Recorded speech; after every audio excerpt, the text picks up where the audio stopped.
کسی کے پاس رزق آتا ہے مگر مہینے کے شروع میں ہی ختم ہو جاتا ہے، آخر یہ تنگ دستی آتی کیوں ہے؟ اور سب سے بڑا سوال یہ ہے کہ اس تنگ دستی سے نجات کیسے حاصل کی جائے؟ الحمدللہ رب العالمین۔ ناظرین، آج ہم ایک ایسے مسئلے پر بیان کرنے جا رہے ہیں جو مسئلہ انسان کی زندگی کے ساتھ جڑا ہوا ہے، تقریباً ہر دوسرے انسان کے ساتھ جڑا ہوا ہے۔ وہ مسئلہ ہے تنگ دستی۔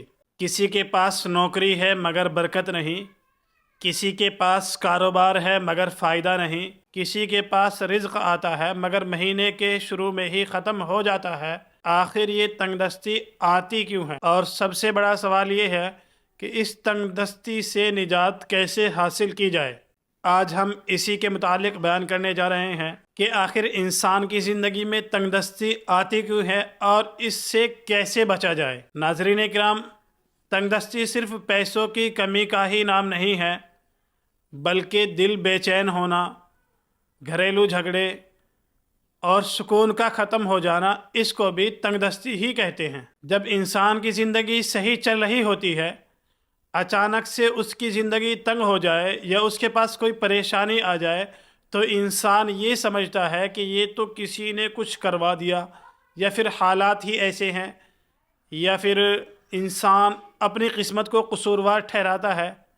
ایسا نہیں ہے، بلکہ اللہ تبارک و تعالی انسان کو آزماتا ہے۔ تنگ دستی اللہ تبارک و تعالی کی طرف سے ایک تنبیہ اور آزمائش ہوتی ہے، یعنی جب انسان کی زندگی صحیح چل رہی ہوتی ہے، اچانک سے اس کی زندگی میں کوئی پریشانی آ گئی، کوئی بیماری آ گئی، کوئی رزق میں کمی آ گئی، یہ سب اللہ تبارک و تعالی کی طرف سے ایک تنبیہ ہوتی ہے تاکہ اللہ تبارک و تعالی اپنے بندے کو اپنی طرف بلائے۔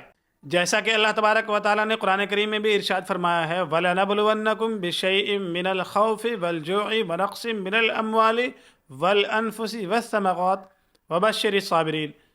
لیکن اللہ تبارک و تعالیٰ نے فرمایا ہے کہ خوشخبری ہے صبر کرنے والوں کے لیے۔ اگر انسان ان حالات میں صبر کرتا ہے اور اللہ تبارک و تعالیٰ کی طرف رجوع ہو جاتا ہے تو اس کے لیے بڑی خوشخبری ہے۔ یعنی یہ انسان کو اللہ تبارک و تعالیٰ کی طرف سے ایک تنبیہ ہوتی ہے تاکہ انسان اللہ تبارک و تعالیٰ کی طرف رجوع ہو جائے، اللہ تبارک و تعالیٰ کی طرف لوٹ جائے۔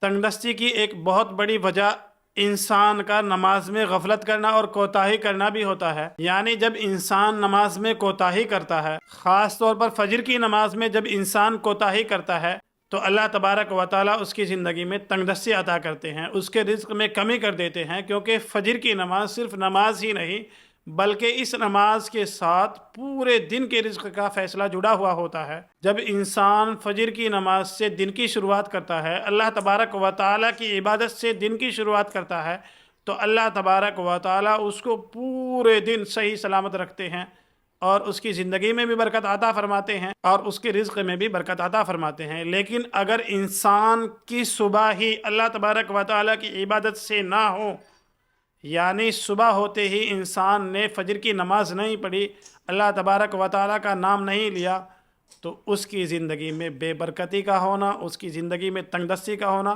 یہ ایک بہت بڑی وجہ ہوتی ہے نماز میں کوتاہی کرنا۔ اس لیے آج سے ارادہ کرے اور وعدہ کرے کہ انشاءاللہ ہر روز فجر کی نماز ضرور پڑھیں گے۔ تنگی سے نکلنے کا ایک بہترین راستہ استغفار بھی ہے۔ ناظرین اکرام، استغفار وہ خزانہ ہے جس کی ہمیں بہت بڑی ضرورت ہے اور ہم اسی کو ہی چھوڑ دیتے ہیں۔ پیارے نبی صلی اللہ علیہ وسلم نے ارشاد فرمایا کہ جو شخص کثرت سے استغفار پڑھتا ہے، پابندی سے اور کثرت سے استغفار پڑھتا ہے، تو اللہ تبارک و تعالی ہر تنگی سے نکلنے کا اس کے لیے راستہ بنا دیتے ہیں اور اس کو ایسی جگہ سے رزق عطا فرماتے ہیں جہاں سے اس کو گمان بھی نہ ہو۔ روزانہ کم از کم 100 مرتبہ استغفر اللہ کی عادت بنائیں، پھر دیکھیں انشاءاللہ اللہ تبارک و تعالی آپ کی زندگی کو کیسے بدلتے ہیں اور کیسے آپ کی زندگی کو خوشگوار بناتے ہیں۔ ناظرین اکرام، رزق کو روکنے کا ایک بہت بڑا سبب گناہوں کی کثرت بھی ہے۔ یعنی انسان جب گناہ کرتا ہے تو وہ رزق کو روک رہا ہوتا ہے۔ جھوٹ، غیبت، چغلی، حرام کمائی، سود، والدین کی نافرمانی، نماز میں سستی کرنا، یہ سب وہ گناہ ہیں جو انسان کی زندگی سے آہستہ آہستہ رزق کو کم کر رہے ہوتے ہیں۔ اس لیے انسان کو چاہیے کہ جب گناہ ہو جائے، الانسان مرکب من الخطایا والنسیان، انسان سے گناہ ہو ہی جاتا ہے، لیکن جب گناہ ہو جائے تو فوراً اللہ تبارک و تعالیٰ کی طرف رجوع کر لے اور توبہ و استغفار کر لے۔ ایسے ہی حرام کمائی ہیں جو گناہ میں شامل ہے۔ حرام کمائی انسان کو بظاہر زیادہ لگتی ہے، لیکن وہ زیادہ نہیں ہوتی، وہ انسان کے رزق کو آہستہ آہستہ ختم کر دیتی ہے۔ اس لیے حرام کمائی سے بچے اور گناہوں سے بچے، پھر دیکھیں کہ آپ کی زندگی کیسی خوشگوار بنتی ہے۔ رزق میں بڑھوتری کا ایک سبب یہ بھی ہے کہ انسان اپنی کمائی سے تھوڑا بہت اللہ کی راہ میں صدقہ کرے۔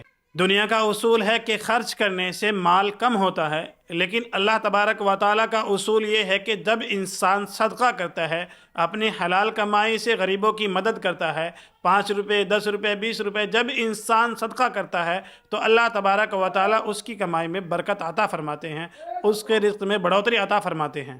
ناظرین اکرام، رزق کی بڑھوتری کا ایک بہت بڑا سبب والدین کی فرما برداری بھی ہے۔ اگر انسان چاہے کہ اس کے رزق میں برکت آ جائے، اس کی کمائی میں برکت آ جائے، اس کی زندگی میں سکون آ جائے، اس کی زندگی خوشگوار بن جائے، تو اس کو چاہیے کہ والدین کی فرما برداری کرے، کیونکہ والدین راضی ہے تو اللہ تبارک و تعالیٰ بھی راضی ہے، والدین ناراض ہے تو اللہ تبارک و تعالیٰ بھی ناراض ہے۔ ہماتاً والدین کو خوش کرنے کی کوشش کرے، ان کی ضرورت کو پورا کرنے کی کوشش کرے، پھر دیکھیں کہ آپ کی زندگی کیسے خوشگوار بنتی ہے۔ یہ حقیقت بات ہے کہ جس گھر میں والدین ناراض ہو، اس گھر میں تنگی کا آنا کوئی حیران کرنے والی بات نہیں، اور جہاں والدین راضی ہوتے ہیں وہاں فقر و فاقہ کچھ ہی دیر ٹکتا ہے، چلا جاتا ہے۔ اگر واقعی آپ کو رزق میں برکت چاہیے تو والدین کے قدموں سے چپٹ جائے، ان کی خدمت کرے، ان کو ہماتاً خوش کرنے کی کوشش کرے۔ اللہ تبارک و تعالیٰ آپ کی زندگی میں یقیناً برکت عطا فرمائیں گے اور آپ کی زندگی خوشگوار بن جائے گی۔ ناظرین اکرام، ناشکری بھی تنگ دستی کی ایک بہت بڑی وجہ ہے، کیونکہ جو بندہ ناشکرا ہوتا ہے اس کی زندگی میں تنگ دستی آتی ہی آتی ہے، کیونکہ قرآن کریم کا فیصلہ ہے لَإِن شَكَرْتُمْ لَأَزِيدَنَّكُمْ وَلَإِن كَفَرْتُمْ إِنَّ عَذَابِي لَشَدِيدٌ۔ یعنی اللہ تبارک و تعالیٰ نے فرمایا کہ اگر نعمتوں کی شکر گزاری کرو گے تو اللہ تبارک و تعالیٰ نعمتوں میں اضافہ عطا فرمائیں گے، اگر ناشکری کرو گے میرا عذاب بڑا سخت ہے۔ یعنی جو انسان شکر گزار ہوتا ہے اللہ تبارک و تعالیٰ اس کے رزق میں بڑھوتری عطا فرماتے ہیں، اور جو ناشکرا ہوتا ہے، بات بات پر ناشکری کرتا ہے، اس کی زندگی میں کمی ہی لکھی جاتی ہے۔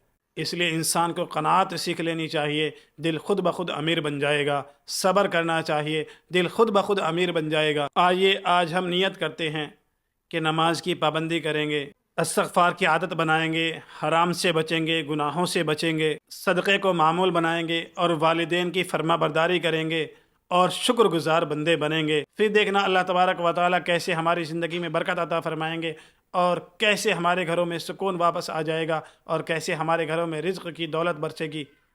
اللہ تبارک و تعالیٰ ہم سبھی کو تنگ دستی سے بچائے اور بابرکت روزی نصیب فرمائے۔ آمین ثم آمین۔